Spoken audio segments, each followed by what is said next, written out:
Hi everyone, it's maribelperez.com and today we're going to talk about fetal circulation. Let's get started.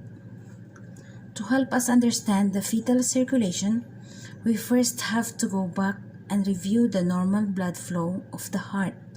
Like, we need to know how the blood actually flows through a heart that is outside the uterus, that's not depending on the placenta, and we need to know where deoxygenated blood versus oxygenated blood, because the biggest difference between a person's heart whenever they're outside of the utero compared to whatever they're inside the utero is that inside the utero they have these shunts that are shunting, hence pushing away or pulling away blood from the lungs, because in the utero the person or the baby is not using their lungs.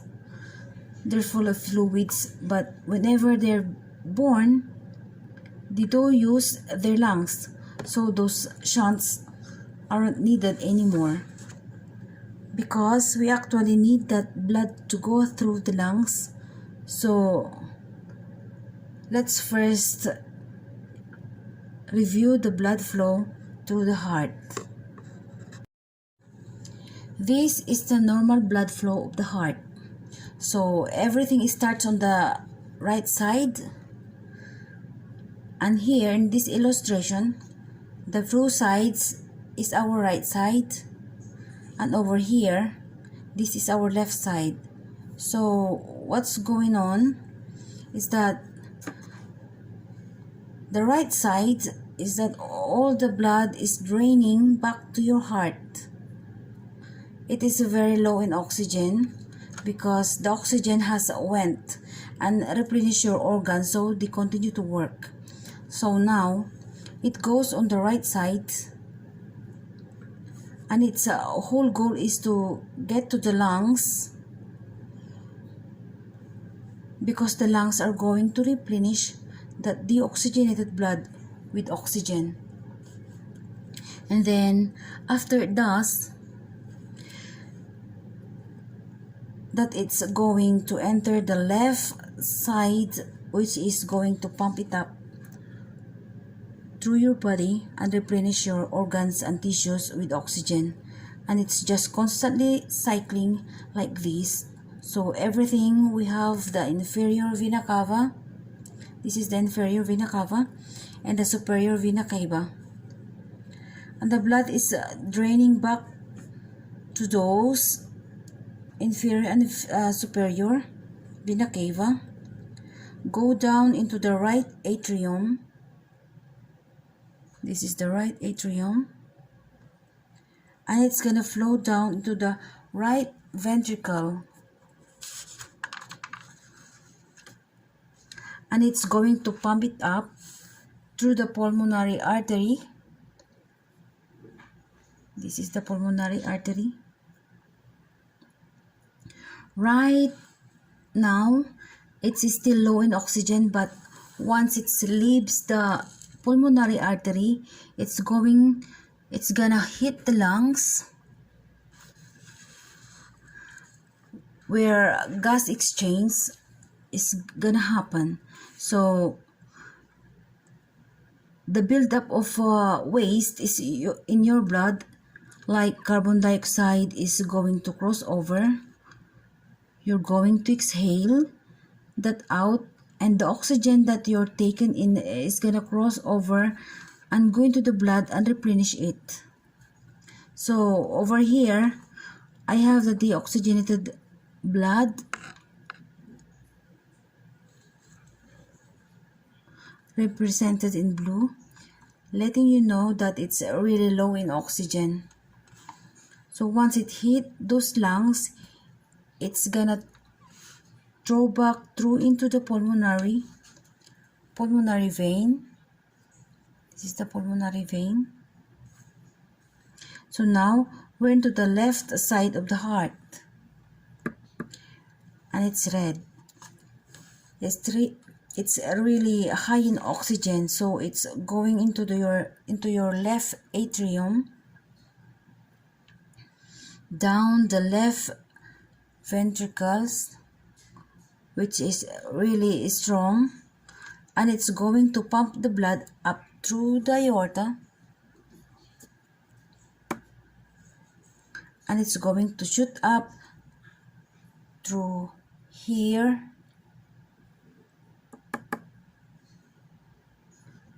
go to your brains, your upper extremities, and it's also going to flow down through here, the descending aorta, and replenish your lower extremities. So as you can see, the right side and the left side, they work together beautifully together, but they really have their own function and job.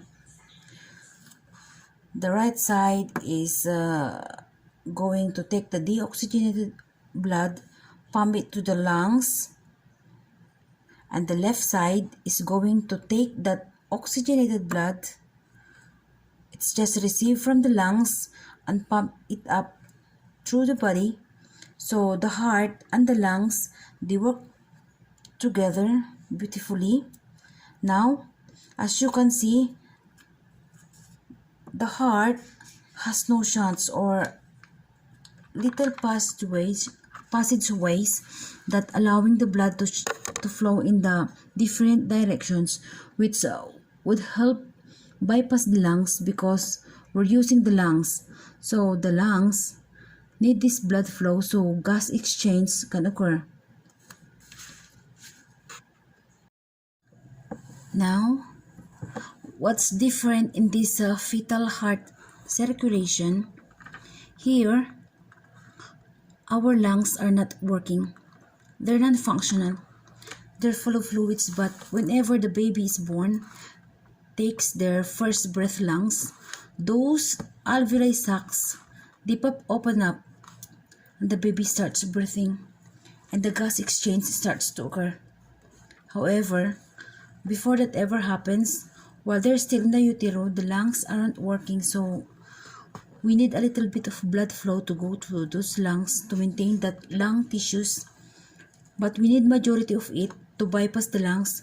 So to do that, in the fetal heart circulation, we have 3 shunts. All of these 3 shunts play a huge role with shunting blood away from the lungs. So for exams,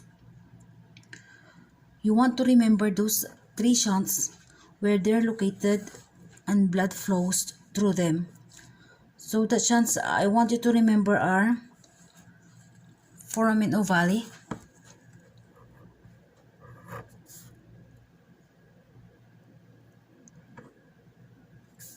number 1 is ductus venosus, number 2 is foramen ovale, and number 3 is ductus arteriosus. The ductus venosus is located here with the liver, and we're going to go depth with there here in a moment. And the foramen ovale is located between the right atrium and the left, the right and left atrium. And the ductus arteriosus, located over here. It helps connect the pulmonary artery to the aorta. Now, you may be wondering, we are bypassing the lungs. So the lungs aren't providing oxygen to the blood, but the baby that's growing in the uterus still needs oxygen.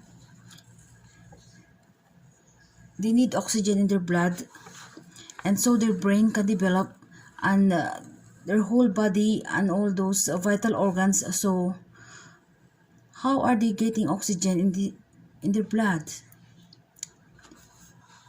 Well, they're getting it from the placenta.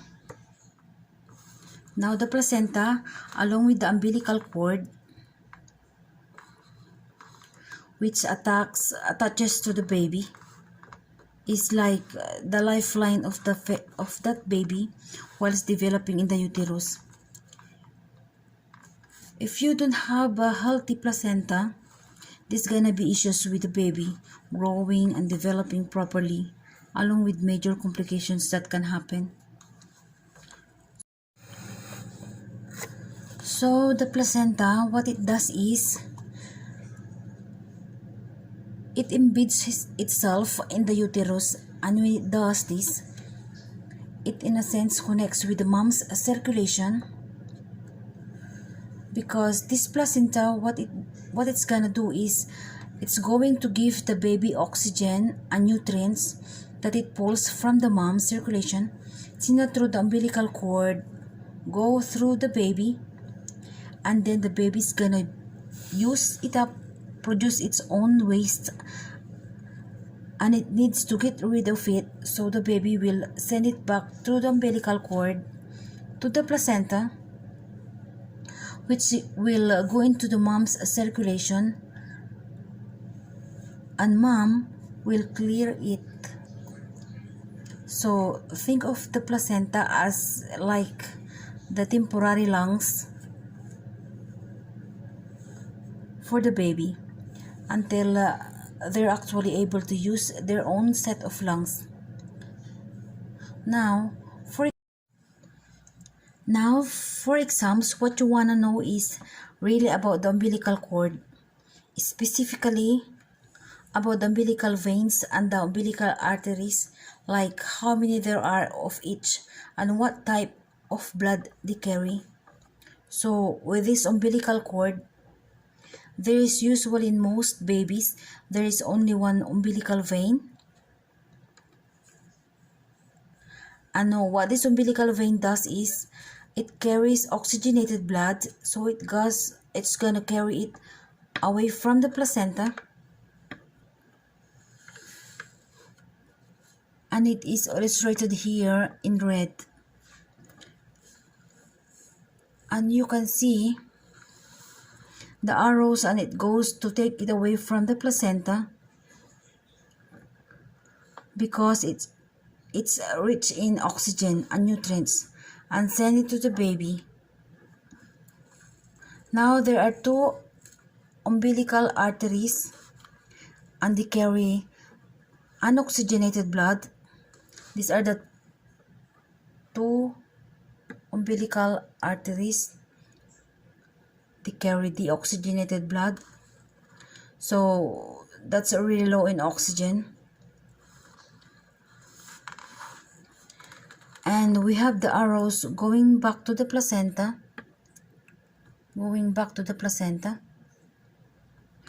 so the baby has used up that nice nutrients and oxygenated blood that mom sent it, but now has wasted, and it needs to get to reoxygenated.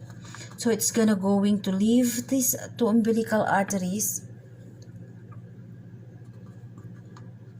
and send it back to the placenta.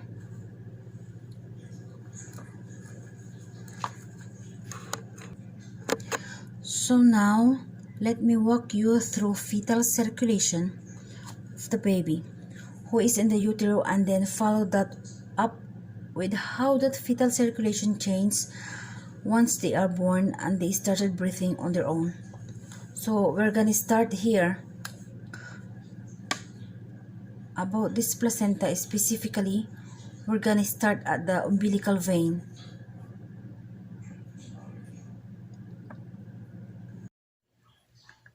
How many umbilical veins are there? Only one. And what kind of blood does it carry? Oxygenated. So it has nutrients and oxygen in it. So it has pulled from the mom's circulation that oxygen and nutrients, and it's gonna flow down through this vessel, and then it's going to hit the liver. Now the liver is not fully developed or not functional yet, but it does have some blood flow. So some of that blood is going to go through the paddock portal vein. The majority of it is going to be shunted to the inferior vena cava. So this is our first shunt. This is our first shunt, which is ductus venosus.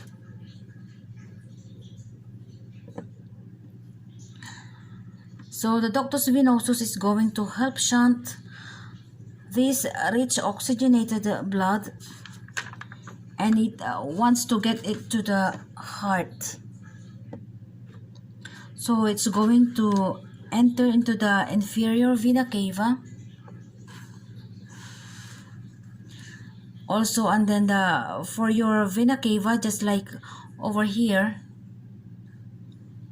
in the normal blood flow, over here it's a normal, in the normal blood flow, its blood, it's draining back from the baby that is low in oxygen, that is deoxygenated blood. So this blood is going to flow up, and it's going to enter the right atrium. Just first of all, most of this rich oxygenated blood is actually going to flow over here.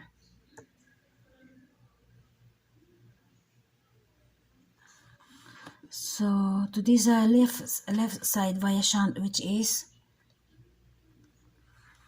the second shunt called foramen ovale. This is the foramen ovale. So the foramen ovale is going to connect your right atrium to your left atrium, because remember what it did, we say over here, was the whole goal of this right side is to get deoxygenated blood to the lungs, but over here our lungs aren't working, so we need to take this fresh blood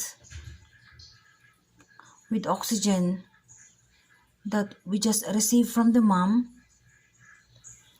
and we need to get to this left side, because the left side want to get it to the body.